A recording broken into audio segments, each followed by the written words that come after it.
अस्सलामु अलैकुम व रहमतुल्लाहि व बरकातुहू नहमदुहु व नुसल्ली अला रसूलिहिल करीम अम्मा बाद। আজি মই আপোনালোকৰ সন্মুখত ইআতিকাফ সম্পৰ্কে কিছু কথা পাতিম। আপোনালোকে গুৰুত্ব সহকাৰে ভিডিওটো চাব বুলি মই আশা কৰিছো। এক নম্বৰ হৈছে ইআতিকাফ শব্দৰ অৰ্থ কি।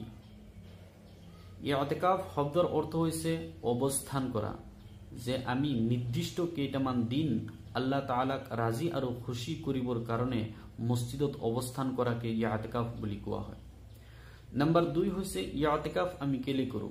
ইআতিকাফ আমি হেই কাৰণে কৰো যাতে আল্লাহ তাআলাক আমি ৰাজি আৰু খুশি কৰিব পাৰো, আল্লাহ তাআলা যাতে আমাৰ ওপৰত সন্তুষ্ট হৈ যায় আৰু দুনিয়াবি যিমান গুনাহ আছে সকলো গুনাহৰ পৰা যাতে আল্লাহ তাআলাই আমাক বচাই ৰাখে।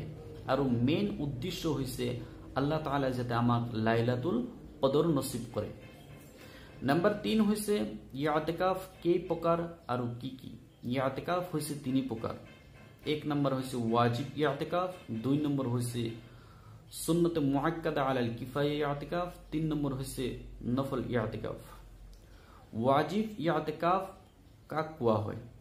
ওয়াজিব ইআতিকাফ হৈছে যদি এজন মানুহে মান্নত মানে যেনেকুৱা নাকি যে মোৰ এটো কাম যদি হৈ যায় তেতিয়ালে মই ইমান দিনৰ কাৰণে মই ইআতিকাফত বহিম।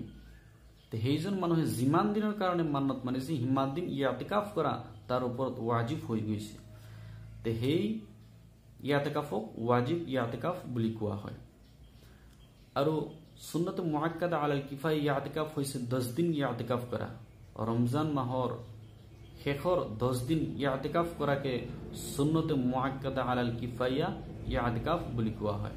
আৰু নফল ইআতিকাফ হৈছে যে আপুনি মসজিদত অকমান সময়ৰ কাৰণে যদি বহে, যদি নফল ইআতিকাফৰ নিয়ত কৰি বহে, আল্লাহ তাআলাই আপোনাক নফল ইআতিকাফৰ সওয়াব নিশ্চয় প্ৰদান কৰিব।